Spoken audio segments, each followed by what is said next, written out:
Your mind is a battlefield, and right now, you are losing. Every thought you don't control is a wound you inflict on yourself. Every fear you rehearse, every grudge you replay, every comparison you make, you are the one holding the blade.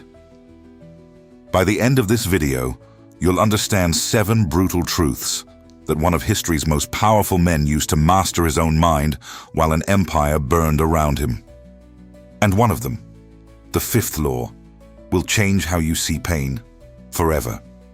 It's the one law almost nobody applies correctly, and it's the reason most people stay trapped in suffering their entire lives. Stay until the end. This is not comfort. This is combat training for your mind. 2,000 years ago, a man sat alone at night, writing to no one. He wasn't writing a book. He wasn't writing for glory. He was writing because his mind was at war, and he needed weapons. His name was Marcus Aurelius, Emperor of Rome, commander of legions, a man who buried children, survived plagues, and fought wars on multiple fronts for over a decade.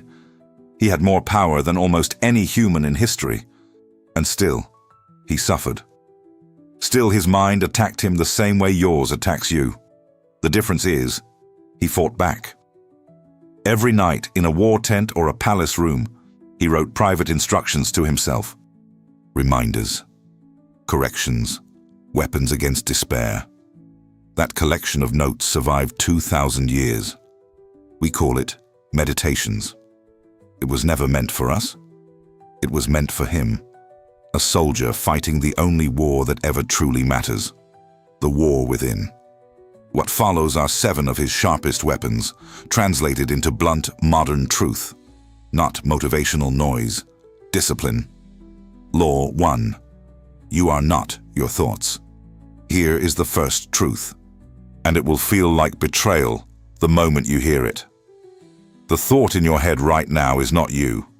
It is not truth. It is not prophecy. It is noise, and you have been treating noise as command. Marcus believed the mind generates judgments constantly, automatically, like a factory that never sleeps. Anger, fear, shame, doubt. These arrive uninvited. The mistake, the fatal mistake most people make, is believing that because a thought arrived, it must be obeyed. During his campaigns on the frontier, surrounded by disease and death, Marcus wrote himself a blunt correction. Strip the thought bare. Remove the emotional weight you've painted onto it, and look at what remains. Often, nothing remains. A worry about tomorrow, stripped of your imagination, is just an empty prediction. An insult, stripped of your ego, is just noise from someone else's mind. You were never taught this separation. You were taught the opposite, that every anxious thought deserves your full attention, your full body, your full suffering. That every self-critical voice speaks truth. It doesn't. Here is your weapon. The next time a thought grips you, fear, shame, anger, pause and ask one brutal question. Is this a fact or is this a reaction? Facts are rare. Reactions are constant. Most of what tortures you is reaction wearing the mask of fact. This single separation, thought from self, is the foundation everything else is built on. Without it, none of the next 6 laws will work. With it, you gain the one thing your mind has been stealing from you your entire life: distance. But distance alone isn't enough. Because even once you separate yourself from your thoughts, there's a deeper trap waiting, the belief that your suffering comes from the world outside you. Law 2. The world never hurt you. Your judgment. Did nothing that has ever happened to you has caused you pain? Let that land because it will feel like a lie. The event is neutral. The loss, the insult, the failure, none of it carries pain inside it. Pain is manufactured entirely inside your own interpretation. Marcus called this one of the few truths worth repeating until it became instinct. It is not things that disturb us, but our opinions about things. Think about what this man endured. A plague that killed a quarter of the empire's population, wars he never wanted, betrayal from a general he trusted like a brother. If pain were caused by circumstance, Marcus should have collapsed a dozen times over. He didn't, because he understood, brutally, completely, that the plague was not his enemy. His panic about the plague was. This is not denial. He wasn't pretending suffering didn't exist.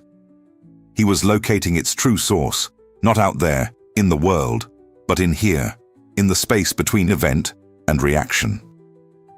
Modern psychology arrived at the same conclusion 2,000 years later, dressing it in clinical language. It's not the situation that determines your emotional state. It's your appraisal of the situation. Two people can lose the same job. One collapses. One adapts. The job was identical. The interpretation was not. Here is your weapon. When pain hits you today, do not ask, "Why is this happening to me?" Ask instead, "What am I telling myself about this? And is that story even true?"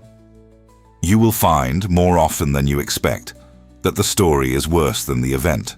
This law alone could save you years of unnecessary suffering, but it creates a dangerous illusion, the belief that if you just think correctly, nothing will ever hurt again.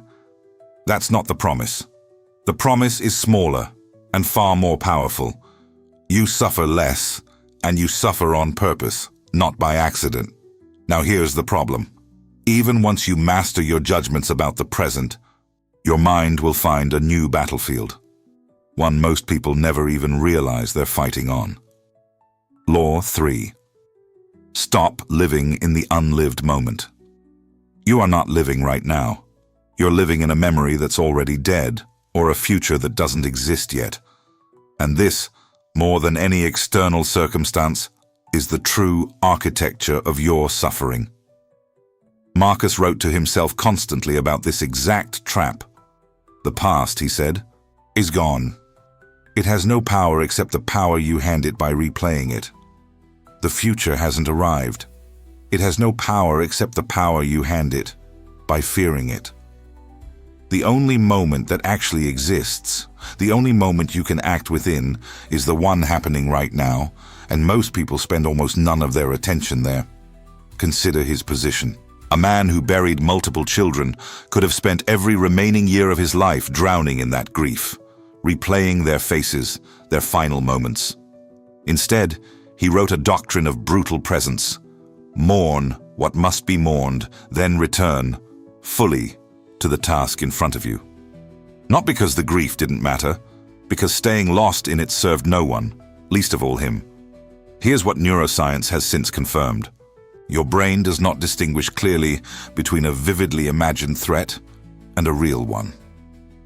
When you relive an old wound in your mind, your body releases the same stress chemistry as the original event. When you rehearse a future disaster, your nervous system responds as though it's already happening. You are not remembering pain. You are manufacturing it, fresh, right now, in a moment that could otherwise be free of it. This is the quiet tragedy hiding underneath most anxious minds. You are being wounded by things that either already ended or haven't begun. Here is your weapon. Several times today, stop and ask, where am I right now? Actually, physically, right now. Not in memory, not in prediction, just here. This simple return, repeated enough times, rewires the habit that's been quietly draining you for years. If you've made it this far, you already understand more about your own mind than most people learn in a lifetime. So, do one thing before we go further. Like this video, or leave one word in the comments describing which law has already hit you the hardest. It helps this message reach the next person drowning in their own head. Now, the next law is where most people's philosophy completely falls apart because it demands something almost no one wants to hear. Law 4. Other people's opinions are none of your business. You have spent years, maybe your entire life, negotiating with people inside your head who aren't even thinking about you. Marcus, an emperor, was mocked, openly, by senators, by rivals, by people who called him too soft, too philosophical, unfit to rule. He had armies. He had absolute authority. He could have silenced every voice that doubted him. He didn't, because he understood something most people never accept. Someone else's judgment of you is not information about you. It is information about them. Their fears, their insecurities, their own unresolved war within. Taking their opinion personally is like being wounded by weather. It has nothing to do with who you are. This is not arrogance, it's liberation. Once you stop outsourcing your self-worth to the opinions of strangers, entire categories of suffering simply disappear. Not because you've become indifferent to people, but because you've stopped handing them a vote they never earned. Modern research on social anxiety confirms something almost embarrassing. Most people drastically overestimate how much others are actually paying attention to them. The scrutiny you fear so intensely is, in most cases, imaginary. People are far too consumed by their own inner battles to conduct the detailed audit of you that you imagine they're running. Here is your weapon. Before you shrink, apologize, or abandon a decision because of what someone might think, ask, does this person's opinion feed me, protect me, or love me in return? If the answer is no, that opinion has no authority over your next move. This law frees enormous amounts of mental space, but it also exposes a deeper problem. Because once you stop measuring yourself against others' opinions, you'll often find yourself measuring your suffering against your own expectations of how life should be. Which brings us to the law that changes everything. Law 5. Pain is not your enemy. It is your instructor. This is the law I promised you at the beginning. This is the one that changes everything, because it attacks a lie almost everyone believes without question. The lie that a good life should be free of pain. It shouldn't. It never was designed to be. And clinging to that belief is precisely what turns ordinary hardship into personal tragedy. Marcus endured a plague that devastated the empire, wars that never seemed to end, betrayal from men he trusted completely. He never once wrote, in all his private reflections, "Why is this happening to me?" Instead, his question was always forward-facing.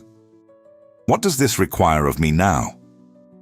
This single shift, from grievance to inquiry, is the difference between a man crushed by circumstance and a man forged by it.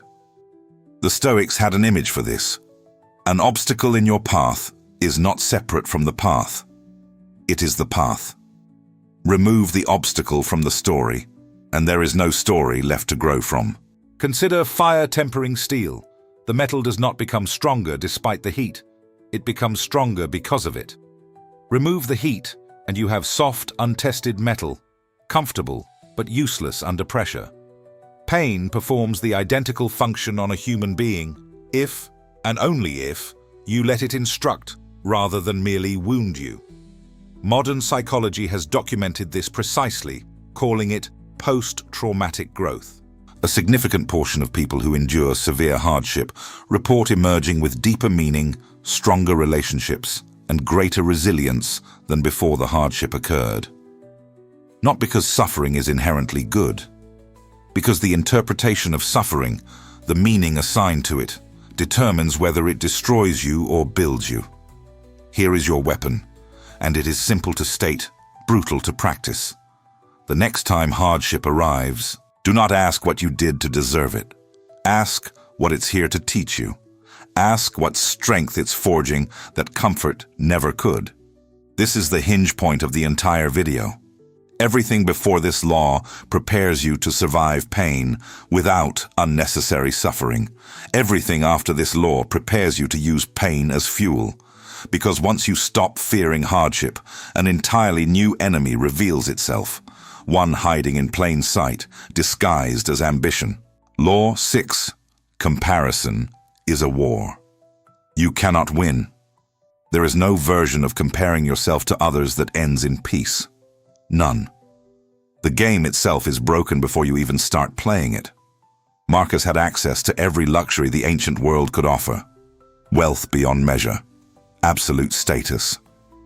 And still, he wrote to himself repeatedly, warning against measuring his worth against senators' rivals, other men's fortunes. Not because those things were evil, but because chasing another man's position is an infinite hallway with no exit. Here's the mechanism underneath comparison, stripped bare. You are comparing your entire interior experience, your doubts, your exhaustion, your private failures, against someone else's carefully curated exterior. You never see their unedited version. You only see the performance. And you are losing a war against an opponent who was never actually there. Modern research on social comparison confirms this mercilessly. Constant exposure to other people's curated success correlates directly with increased rates of anxiety and depression. Not because those other lives are actually better, but because the comparison itself is fundamentally rigged. Your brain was never built to process thousands of edited highlight reels in a single day. It is drowning under a load it was never designed to carry. Marcus offered a solution that remains radical even now. Measure yourself only against your own past, not against strangers, not against rivals, against the version of you that existed yesterday. Here is your weapon. Replace every instinct to compare outward with a single inward question. Am I better today than I was yesterday? That comparison, and only that one, is fair. It is the only scoreboard you were ever meant to keep. 6 laws down. 1 remains, and this final law is the one that gives every other law its true weight, because without it, discipline is just habit. With it, discipline becomes urgency. Law 7. Remember you will die, and let that set you free. You are going to die, not eventually in some abstract, distant sense, but genuinely, inevitably, possibly far sooner than you assume. Marcus kept this truth close, deliberately, daily, not out of morbidity, but because he understood something almost no one wants to accept. The awareness of death is the sharpest tool available for cutting away everything meaningless from your life. Petty grudges, unnecessary arguments, the fear of what strangers think. All of it shrinks to almost nothing when placed beside the fact of your own ending. This is not despair. It is clarity. A man who commanded armies and ruled an empire still took time, every day, to remind himself of his own mortality, because he knew comfort breeds forgetting, and forgetting breeds wasted years. Modern psychology has studied this directly under the term mortality salience. When people are guided to reflect on their own death in a calm, deliberate way, not through trauma, but through honest contemplation, they consistently make choices more aligned with what actually matters to them. They reconcile with people they've been avoiding. They abandon pursuits that never meant anything. They stop postponing the life they claim to want. Marcus used death not as a source of fear, but as a filter. Before every decision, every reaction, every spiral of negative thought, he effectively asked himself, would this matter if today were my last day? Here is your final weapon. Tonight, before sleep, ask yourself honestly, if you had only 1 year remaining, would today's argument, today's anxiety, today's grudge survive the question? Most of it won't. And what survives that question is the only thing actually worth your attention. 7 laws, 1 mind reclaimed. You now know that your thoughts are not commands to obey, but noise to examine. That the world does not hurt you, your judgment does. That the past is dead, and the future is unwritten, and only the present moment can be lived in. That other people's opinions were never yours to carry. That pain is not punishment but instruction. That comparison is a war with no winner. And that death, faced honestly, is not an enemy, but a teacher. One final clarifying voice, reminding you what actually matters before it's too late to act on it. None of these laws were written for an audience. Marcus wrote them, alone, at night, in the middle of war and grief and disease, purely to survive his own mind. He never intended for anyone else to read them. And yet somehow, 2,000 years later, they read like they were written directly for you. You don't need to master all 7 laws today. Choose one, the one that struck hardest while you were listening. Apply it, deliberately, stubbornly, for the next 24 hours, and notice what shifts in how you carry yourself through the day. If this gave you even a single moment of clarity, subscribe.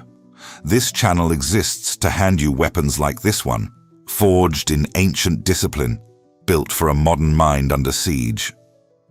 And if you're ready to go deeper, the next video is already waiting for you, continuing exactly where this one leaves off. You have power over your mind and not outside events. Realize this and you will find strength. Go, apply it, today.